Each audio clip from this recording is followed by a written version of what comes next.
Hello friends, welcome to our channel. ಇವತ್ತು ನಾನು ಒಂದು ಸಬ್ಬಸಿಗೆ ಸೊಪ್ಪಿನ ಹಸಿ ಸೊಪ್ಪನ್ನು ಮಾಡೋದನ್ನು ಹೇಳ್ತಾ ಇದ್ದೀನಿ. ಹೇಗಪ್ಪ ಅಂದರೆ, ಇದನ್ನು ಯಾವುದೇ ರೀತಿ ಬೇಯಿಸೋ ಆಗಿಲ್ಲ, ಏನು ಮಾಡೋ ಆಗಿಲ್ಲ. ಹಸಿ ಸೊಪ್ಪನ್ನು ನೀಟಾಗಿ ಸಣ್ಣದಾಗಿ ಕಟ್ ಮಾಡಿ ಇಟ್ಕೋಬೇಕು. ಎಲ್ಲರೂ ಡಾಕ್ಟರ್ಸ್ ಎಲ್ಲ ಹೇಳ್ತಾನೆ ಇರ್ತಾರೆ, ಆ ಸೊಪ್ಪು ತರಕಾರಿಗಳನ್ನು ಹೆಚ್ಚಾಗಿ ತಿನ್ನಿ ಅಂತ. ಈ ರೀತಿಯಾಗಿ ತಿನ್ನೋದ್ರಿಂದ ತುಂಬಾ ಒಳ್ಳೆಯದು. ಸಬ್ಬಸಿಗೆ ಸೊಪ್ಪನ್ನು ಚೆನ್ನಾಗಿ ತೊಳೆದುಬಿಟ್ಟು ಸಣ್ಣದಾಗಿ ಕಟ್ ಮಾಡಿ ಇಟ್ಕೊಂಡಿದ್ದೀನಿ. ಅದಕ್ಕೆ ಇನ್ನೇನು ಬೇಕು ಅಂದರೆ, ಒಂದು ಅರ್ಧ ಸಣ್ಣದಾಗಿ ಕಟ್ ಮಾಡಿರೋ ಈರುಳ್ಳಿ, ಸ್ವಲ್ಪ ಕಾಯಿ ತುರಿ, ಒಂದೇ ಒಂದು ಹಸಿಮೆಣಸಿನ್ಕಾಯನ್ನು ಕಟ್ ಮಾಡಿ ಇಟ್ಕೊಂಡಿದ್ದೀನಿ. ಚೂರು ಕರಿಬೇವು, ಒಂದು ಅಥವಾ ಎರಡು ಎಸಳು ಕರಿಬೇವು. ಇದು ಒಂದು ಇಬ್ಬರಿಗಾಗೋಷ್ಟು ನಾನು ಮಾಡ್ತಾಯಿದ್ದೀನಿ. ಇದಕ್ಕೆ ಏನೂ ಹಾಕೋ ಆಗಿಲ್ಲ. ಜಸ್ಟ್ ಇದನ್ನೆಲ್ಲ ಮಿಕ್ಸ್ ಮಾಡಿ ಸ್ವಲ್ಪ ಉಪ್ಪು ಹಾಕಿ ಕಲಿಸ್ಬಿಟ್ರೆ ಅಷ್ಟೇ, ಇದು ರೆಡಿ ಆಗಿಬಿಡುತ್ತೆ.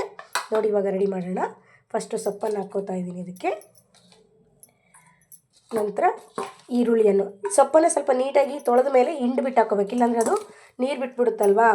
ಹಾಗಾಗಿ ಸ್ವಲ್ಪ ಕಾಯಿ ತುರಿ ಏನು ತುರಿದಿಟ್ಕೊಂಡಿದ್ವಲ್ಲ, ಆ ಕಾಯಿ ತುರಿ ಕೂಡ ಹಾಕ್ತಾಯಿದ್ದೀನಿ.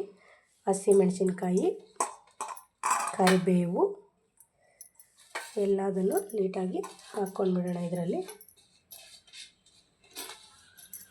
ನೋಡಿ, ಎಲ್ಲನೂ ಹಾಕಿದೆ. ಈಗ ಸ್ವಲ್ಪ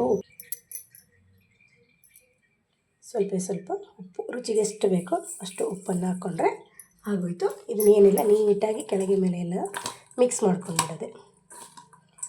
ನೋಡಿ ಫ್ರೆಂಡ್ಸ್, ತುಂಬಾ ಒಳ್ಳೆಯದು ಆರೋಗ್ಯಕ್ಕೆ. ಇದನ್ನು ನಮ್ಮಮ್ಮ ಮಾಡ್ತಾಯಿದ್ರು, ಅವ್ರನ್ನ ನೋಡಿಬಿಟ್ಟು ಇವತ್ತು ನಾನು ಮಾಡ್ತಾಯಿದ್ದೀನಿ. ನಾನು ಯಾವಾಗಲೂ ಮನೇಲಿ ಮಾಡ್ತಾಯಿರ್ತೀನಿ ಸಬ್ಬಸಿಗೆ ಸೊಪ್ಪು ತಂದಾಗೆಲ್ಲ.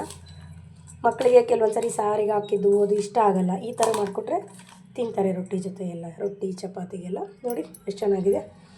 ನನ್ನ ವಿಡಿಯೋ ಇಷ್ಟ ಆಗಿದ್ರೆ ಲೈಕ್ ಮಾಡಿ ಫ್ರೆಂಡ್ಸ್, ಕಮೆಂಟ್ ಮಾಡಿ, ಸಬ್ಸ್ಕ್ರೈಬ್ ಮಾಡ್ಕೊಳ್ಳಿ. ನೀವು ಒಂದು ಸರಿ ಟ್ರೈ ಮಾಡಿ ಹೇಗಿದೆ ಅಂತ ಹೇಳ್ಬಿಟ್ಟು ನನಗೂ ತಿಳಿಸಿ.